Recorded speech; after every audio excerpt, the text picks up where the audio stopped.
I've worked as a financial advisor for over a decade now, and in that time, I've had the opportunity to advise a lot of wealthy Canadians, and I've noticed that there are many things they do differently with their money than most people. So today, I'm going to break down the 5 that I think matter most and why they work and how you can apply them to your own life. Now, this is admittedly a pretty subjective topic, so I'm going to be drawing on 2 main things here: my own experience working with high net worth clients and the books, as well as the studies I've read on the subject over the past 10 years I've worked as an advisor. Number 1 is automation. So I researched over 500 meetings with clients and prospects of my firm and found that one of the most common threads between wealthy people were that they automated their decisions. But here's the thing, they didn't just use it after they became wealthy. Mostly all of them used automation well before they became millionaires to help them take behavioral issues completely out of the equation. This is what most people don't realize. It's that automation is a huge behavioral advantage. Big companies actually understand this, and that's why when you take out a loan, they don't give you the option of sending them funds each month. Instead, they debit it from your account automatically. Like, can you imagine if you had to remember to pay your biweekly mortgage payment manually every single time? Lenders don't allow this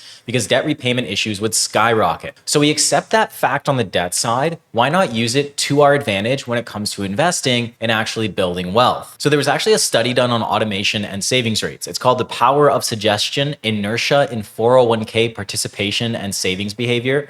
And essentially, economists Madrian and Shea discovered that transitioning retirement plans to automatic enrollment significantly boosted participation rates. People have a natural tendency to not change things when they are comfortable, whether it benefits or hurts them. In Canada, this would be the equivalent of an employer group RRSP or a pension plan. Automatic contributions to this plan drastically increase savings rates and participation as a mechanism of forced savings once you're enrolled. So the question is, why does automation work better than just disciplining yourselves? Well, money that moves on its own never actually touches your spending accounts. There's no recurring decision that's required to be made because when there are always decisions to be made, decision fatigue and something called status quo bias will set in. Status quo bias is the tendency to prefer things to stay exactly as they are and to just stick with the current situation or default option rather than making a change, even when changing would actually benefit you. Even when you set a reminder like my wife does to pay off her credit card every month on the 15th, according to research, that's still gonna be suboptimal over time compared to automation. In looking at 3 different methods to compare behavioral approaches to increase savings, researchers at the National Bureau of Economic Research down in the US found that the least optimal is setting gentle nudges or reminders. The next choice, active participation opt-in, which is essentially you being forced to make a yes or no decision to join the employer-sponsored plan from the moment you're employed, had a much higher rate of long-term savings. But we can take it one step farther. A headline finding from the Madrian and Shea study found that when a large employer switched from the opt-in, opt-out option to automatic enrollment, participation among new hires rose from 49% to 86%. There is a clear pattern of wealth building here, and it all centers around automating your decisions to remove choice. Ultimately, you still decide where the money goes, but by setting and forgetting it, you remove the possibility for in-the-moment decisions and impulse buys that don't benefit you long-term. Now, number 2 is that wealthy people live below their means. I think a lot of us, myself included, would say this is way easier said than done, but there are ways to make it work even for people who naturally struggle with it. But first, let's look at why this is important. There's this really good book called The Millionaire Next Door, and it's backed by surveys of over 11,000 high net worth respondents. They found that the typical millionaire never spent more than $399 on a suit or $235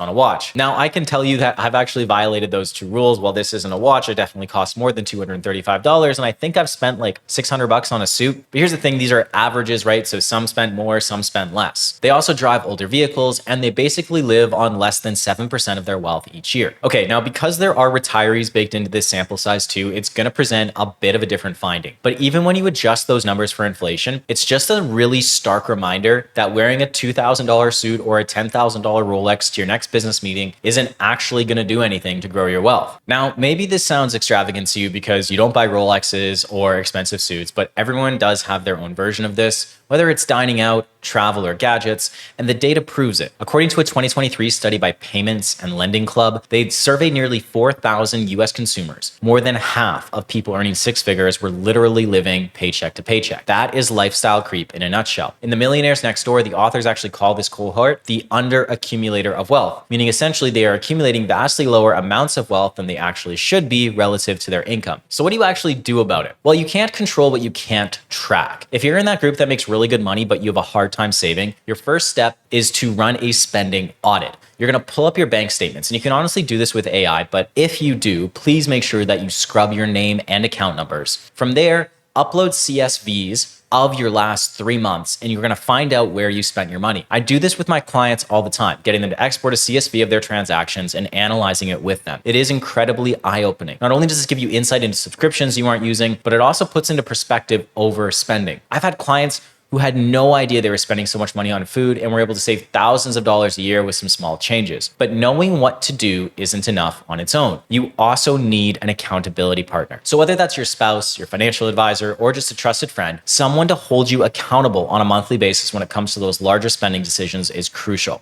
No, you didn't actually need to spend $5,000 on new golf clubs just because your 2-year-old set wasn't cutting it for you anymore. Clients that have helped master this find it extremely helpful to write down at the start of the year what they plan to spend on bigger items and stick to it. But honestly, you can start right now. Just do this exercise. Open up a spreadsheet, and Excel is a game changer for this. Take your combined monthly take-home pay. Subtract your necessities, so like groceries, mortgage, or rent and car payments. Find out what you were left over with and just commit to saving 50% of that difference. Tell your accountability partner and have them hold you accountable for your goal. And like I was talking about earlier, that needs to be done automatically. If you really struggle with saving money, you can set up automatic savings into an account that is ideally at a completely separate institution from your spending account. That way, you literally need to make the conscious decision to move money back into your spending account if you want to use it. This puts barriers in the way of the see money, spend money mindset that so many of us fall into. We're actually going to expand a little bit on this with the third thing wealthy people do differently, which is compartmentalizing your cash flow for future goals, or in other words, separating what you spend into different buckets.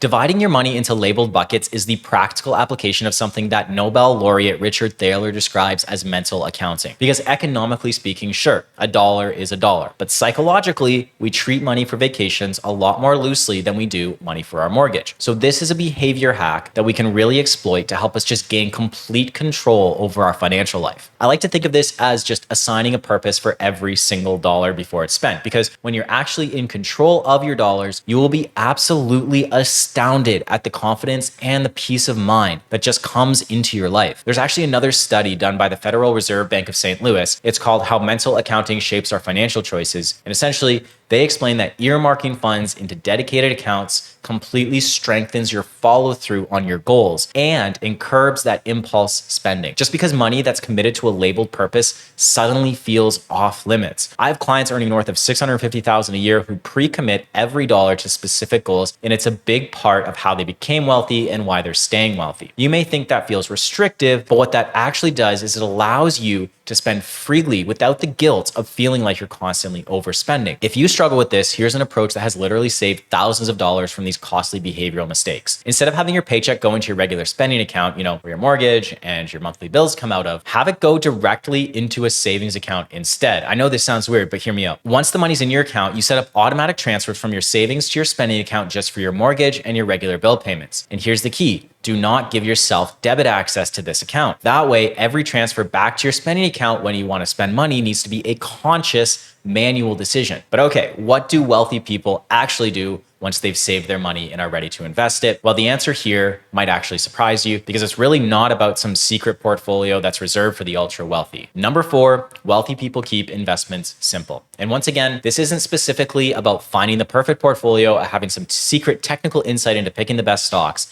At the end of the day, this is entirely about behavior. Those so-called secrets of investing or wealth building that only the ultra rich know about or have access to aren't real. Now, yes, there's a caveat here. Extreme wealth can get you into meetings or places that the public can't access, like venture capital meetings, early startup funding, but most wealthy people didn't create their original wealth doing that. Here's the real secret. Wealthy people, by and large, understand exactly what they can and cannot control. They have no control over the markets. They have no control over whether a specific stock does well or it tanks. But what they do have is control over how they react to those market conditions and their behaviors in general. So if you're looking for that big secret of the wealthy and successful, honestly, here it is. You are in control of your decisions not the market. Whenever clients start working with me, I drill this into their heads. I tell them, look, we have the portfolio nailed. We've got great returns. We have decades of academic evidence backed by Nobel laureates baked right into the construction of your portfolio. I'm absolutely sure that over the long term, your money is going to do well. But what I'm less sure of is you. Because even if this portfolio absolutely crushes it, if you aren't behaviorally sound,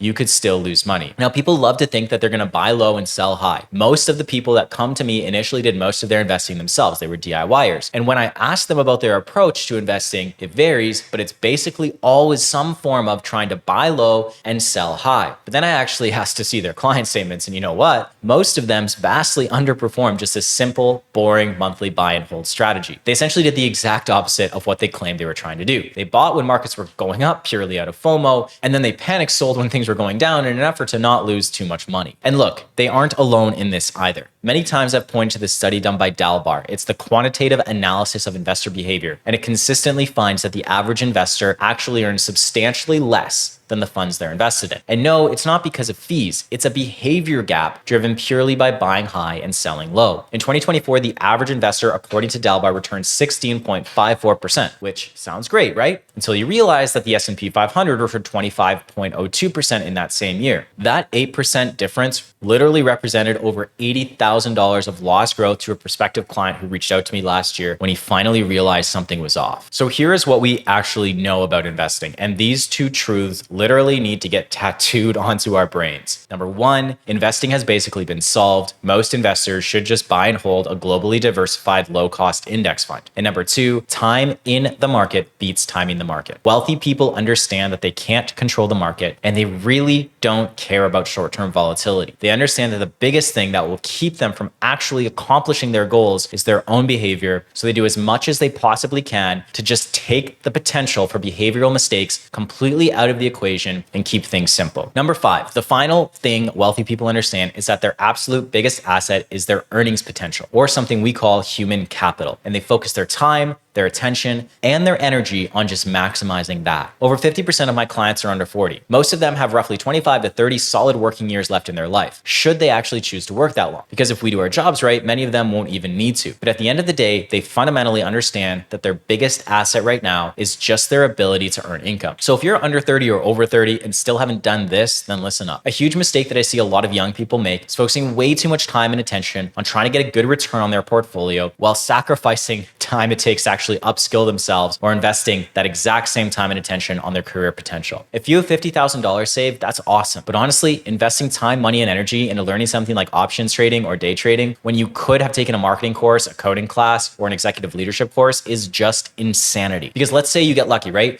And you earn 20% on that $50,000. Awesome. Now you have a $60,000 portfolio, but maybe you paid like $2,000 for a course on options trading. And so your net return is essentially $8,000. Meanwhile, your coworker just spent that exact same $2,000 on a marketing course and landed himself in a position at the company that literally pays him $15,000 a year more in income. And guys, that's not hyperbole either. I tell people in their 20s all the time, if you can reinvest money back into yourself and be able to learn more, that is the absolute best investment you can make. I actually just audited 5 calls with clients whose businesses each did over 2 million a year in revenue. Like one of them even reached 10 million. And the reason they reached out to me was because they realized they just didn't know enough about investing or tax planning to make the right decisions. And at the end of the day, they were not willing to put the time and effort into learning how because they needed all of their time and attention focused on their business and their families. They literally just wanted to offload the decisions and the stress around money. They were all in on their human capital, and honestly, you should be too. You know, we talk about human capital versus investment capital all the time. And when you're young or building a career, your human capital is your absolute biggest asset. You need to trust the people managing your money. But at the same time, once you've found that, that switch needs to flip right back to maximizing your earnings potential, especially when you're in the accumulation stage of your life, which is exactly the market that our firm specializes in helping. If you need help managing your finances or simply want to learn more, you can reach out to our firm with the link in the description.